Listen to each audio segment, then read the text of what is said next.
It's working okay? Yep. Yeah, okay. So we have covered transport and travel a little bit already, and really emphasized the rules are just getting stricter and stricter in the way that we interpret and utilize this. So, as we discussed, so you can use support workers to provide transport during activities. So, for that social and community participation and that assistance there. Support needed whilst travelling, or transport costs for participants who are unable to use public transport or modified vehicles. So we had a question earlier in the chat that I saw, that their little person is a wheelchair user. That is a very different situation, because you can't always have the same choice as somebody else in the transport available to you. Especially in the use of things like public transport, you can't guarantee that that bus looking up is going to be wheelchair accessible, for example. So there is the flexibility of being able to access that in regards to the individual's impairments. So on So, this, sorry, I assume still able to use support workers to transport. Can you use that, or do you? I've been seeing all these disability services, like driving services, or do you need to use something like that?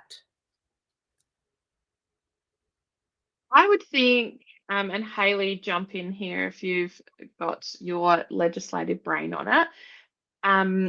It comes down to, in this, sort of the cost effectiveness Yeah. of it in some situation, depending on where you live. So a lot of there are some state-based services for providing disability transport for education support, because to access education, that it is legislation here. It's a law in Australia that children are to attend school.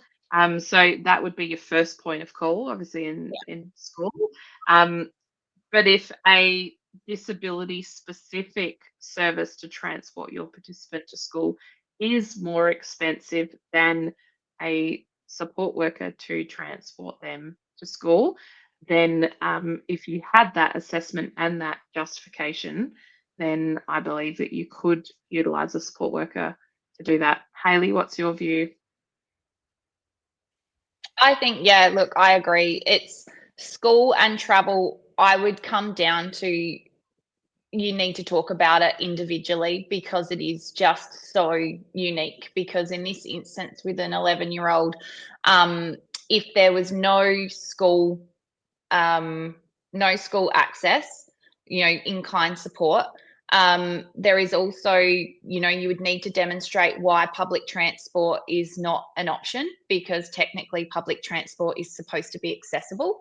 It's all those things that you need to mark off before being able to use your NDIS funding. And then there would also be the argument of, well, let's put, the $2,000 a year equivalent of transport funding into the plan which you can use for taxis and Ubers, and sort of demonstrating why that's not appropriate. So it's essentially not saying that you can't use support workers, especially in situations like this, but if we're talking about a child with autism, for example, my answer would be very different. So it comes down to individual specific circumstances.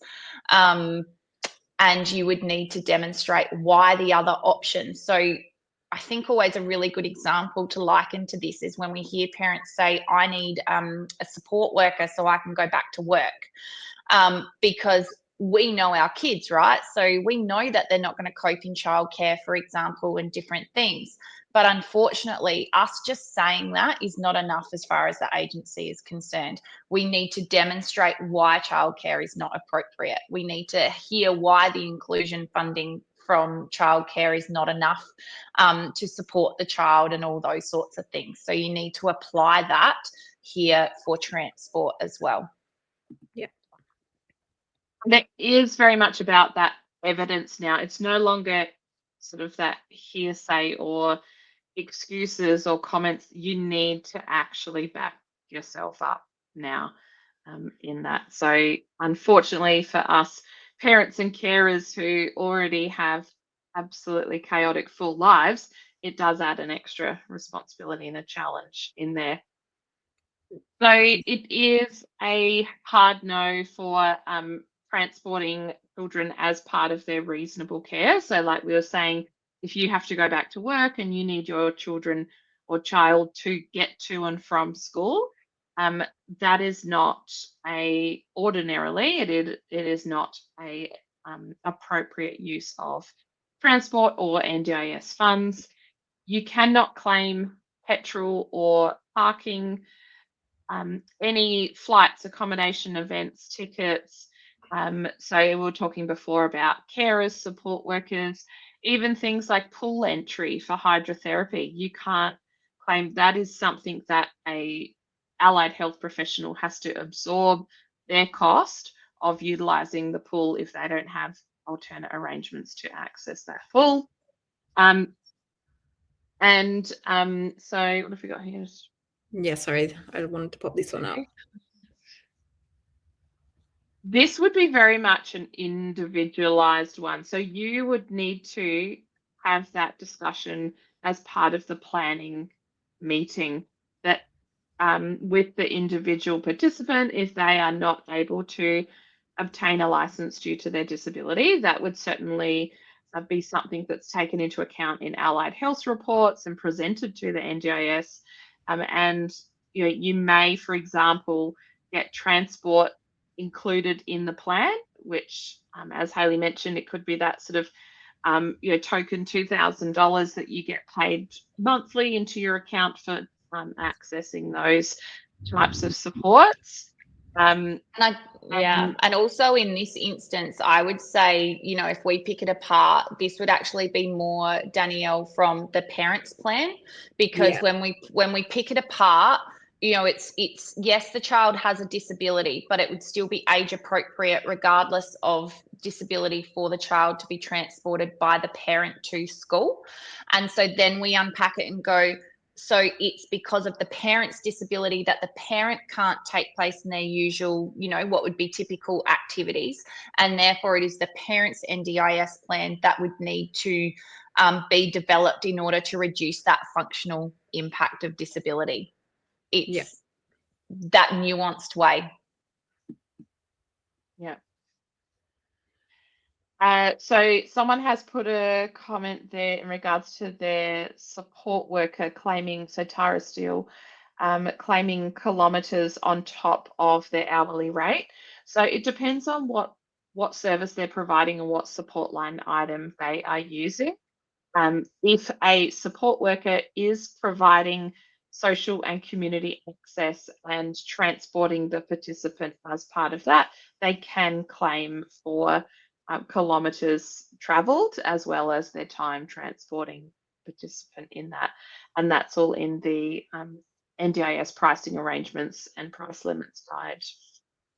Mm-hmm. So as we spoke about before, STA and respite travel is a big one that's being flagged at the moment here. So they are really cracking down on respites using, including transport to and from. So we have had the NDIS payments integrity team saying transport is not allowed to be included in the respite, and things like that. So you really do need to clarify these things before committing to services now, because you could be liable for portions of the cost if something comes out from there. Mm-hmm. And do you just want to go over this one too, paying for therapist travel? Yeah, so there from 1 July 2025, there has been changes in regards to the way therapists can charge allied health professionals. So they are now only allowed to charge 50% of their hourly rate for the time that they travel. And they're only allowed in a normal area. So there's a couple of classifications. So if you are regional, it will be a little bit different, but For most areas, they're only allowed to claim a maximum of 30 minutes each way of their travel time. They can also claim kilometres, which the recommended reasonable rate is $1 per kilometre or 99 cents. They can charge above this rate, but they would need to have justification for it and it would need to be individually approved. This is something that we have really been knuckling down on the last few weeks, and it has caused quite a lot of grief for us at Kindship. That providers have been a little bit sneaky, some of them, in the way that they're invoicing. So where they perhaps where they were able to claim their full hourly rate before, so they might have only charged say 10 minutes travel when it actually took them 13 minutes each way. But now they perhaps are charging that 13 minutes each way because they're only having that half rate. So it is important just to have that discussion with your therapist. It is negotiable. So you do have the right to speak to them about it. They have the right to charge it, but they cannot charge their travel without you agreeing to